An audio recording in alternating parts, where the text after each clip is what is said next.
Salamat kay Lord. Nandito naman tayo sa araw nito, sa umagang ito, para tumanggap ng mga pagpapala para sa Panginoon. Pwede natin alalahanin na yung ating mga itinanim nung nakaraan, aanin na po natin yun. At kailangan natin muling magtanim. Para hintayin natin muli ang pagtubo at ang pagbulan nito para mayroon po tayong anin. Kaya hindi po pwede sa ating mga Kristiyan na wala tayo sa araw ng linggo.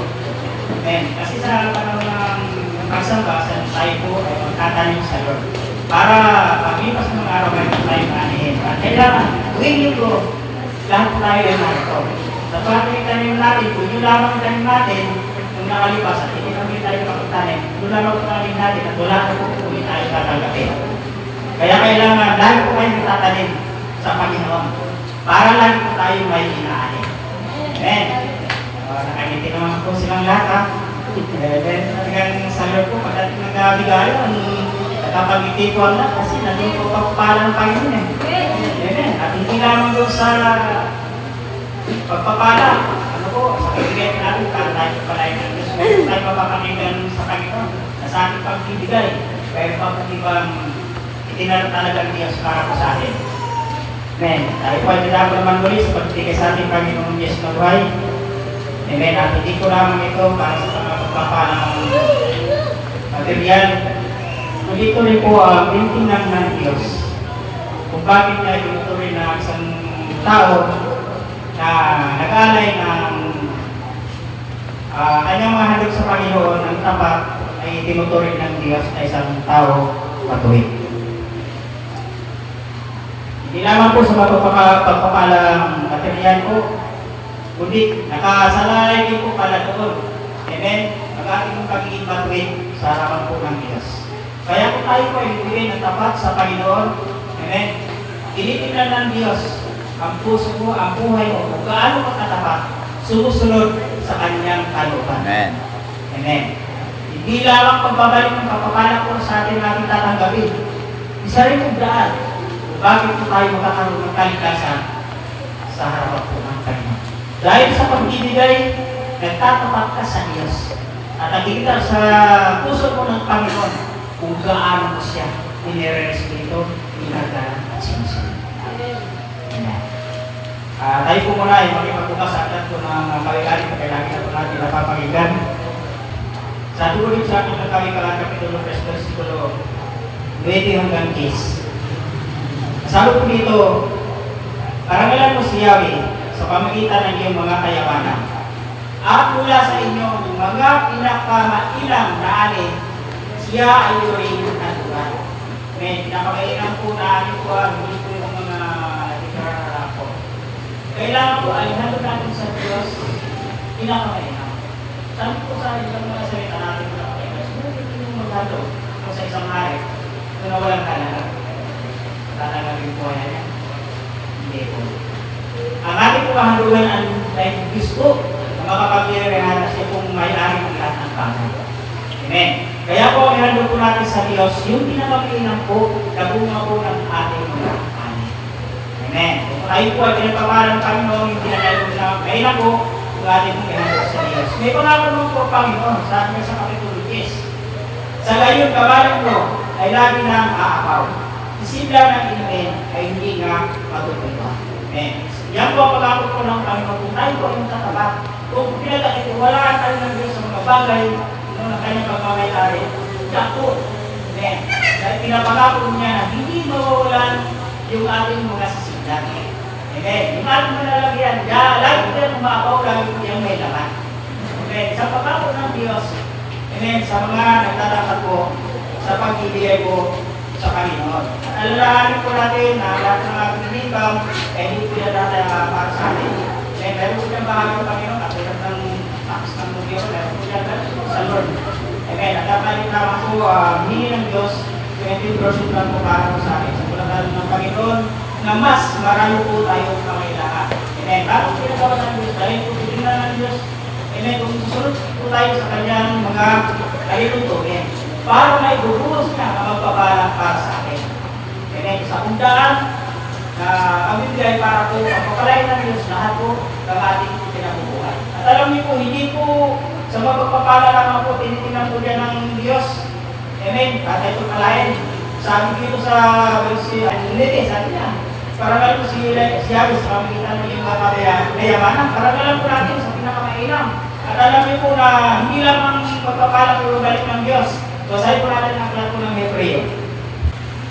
Sabi po ng aklat ng Hebreo, kapitulo 11, versikulo 4. Sabi niya, dahil sa pananampalataya sa Diyos, si Abel ay nag-alay ng mas mabuting handog kaysa inihandog ni Cain. Kaya naman, si Abel ay kinilalang matuwid nang tanggapin ng Diyos ang kanyang handog. Yan. Hindi lamang pagbabalik po ng pagpapala ng kanyang, kundi ang tinitingnan ng Diyos, yung mainam, ay inahandog ni Abel. Kung kaya siya, tinurin ng Diyos kasi matuwid. Bakit po? Ang inihandog po niya ay ang pinakamainam. Hindi ko siya naghandog ng iyong mga walang hanap.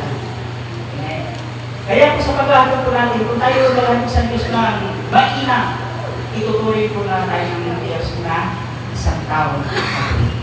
Katulad po natin. Amen. Hindi lamang papapalang po ng material para ating tanggapin, kundi nakasalalay po dito maging ang ating pong kaligtasan. Amen. Kung tayo pagkatitiwalaan ng Panginoon sa maliit na bagay, pagkatitiwalaan din po tayo ng Diyos sa mas malaking bagay. Amen. Kaya sinasabi ng aklat ng Mateo, kapitulo 25, versikulo 7 pababa. Sabi niya, pagkaraan ng mahabang panahon, bumalik ang Panginoon ng mga tauhang iyon, at sila ay pinatulat. Gumamit ang tumanggap ng 5,000 sa laking ito at sinabi, Panginoon, ito po ang 5,000 sa laking ito na iniwan ninyo sa akin. Ito naman po ang 5,000 sa laking ito na inubo ito. Amen. Ibigay po. Hindi po 10% na ito ibigay. Halos ka lahat. Ibig sabihin, hindi lamang yung tubo ang ibigay, kundi pati ang handog ay ibigay ko. Kaya ko na po ang bihis niyan eh.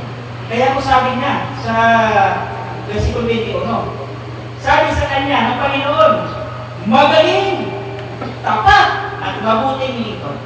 Halika. Paghihatid ka sa aking kagalakan. Naging tapat ka sa kaunting halaga. Kaya gagawin kitang tagapamahala ng maraming halaga.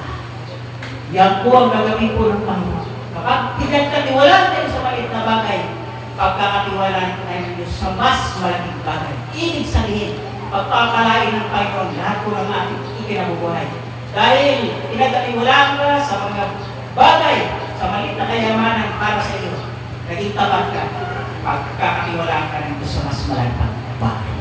Amen? Palapak po natin ang Panginoon. Nakasalalay po sa ating pagtatalak sa Diyos. Mga pagpapalang ibubuhos ng Diyos para po sa ating lahat. At sa ating mga pastor, lagi na po natin itong napapakinggan sa mga kabiyong kapitulo 10, versikulo 42. Sino man may bigay sa maliit na sa matansiyaan yung alagad, tiyak na siya ay tatanggap ng gantimpala. Amen? Tayo pong lahat ay nanyahan na tumayo at tayo bigay sa Panginoon at salalay po ang kayamanan sa ating pong pagiging katapat sa ating Diyos na buhay.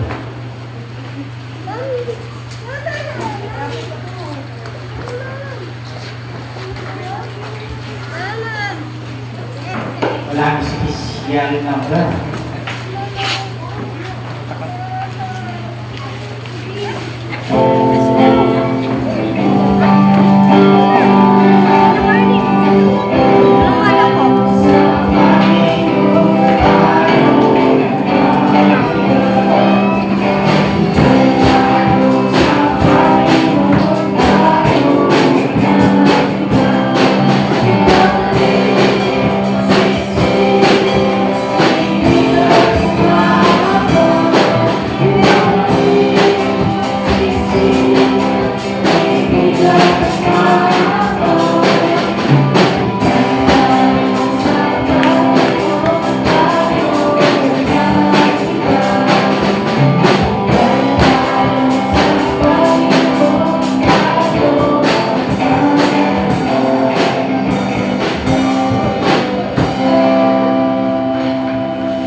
Amen. Nagpahirap na po tayo lahat. May nakita po ng Panginoon na ating katapakan sa Kanya. Relax po natin ating kapagay sa Panginoon tayo po ang nalagay sa Panginoon. So, hallelujah, Lord Jesus. Muli Panginoon, nalit po muli ang mapananalig dito na ibigay ng ating mga kapatid sa pananampalataya sa Diyos. Sila ay nabigay Panginoon, ayun po, sa iyo din po sa sumama. Upang sila po ang Diyos ang hallelujah pusang naniniwala na ang lahat ng Panginoon, ito na rin po sa kanila kami ng siksik-liklik at umapaw pa Panginoon.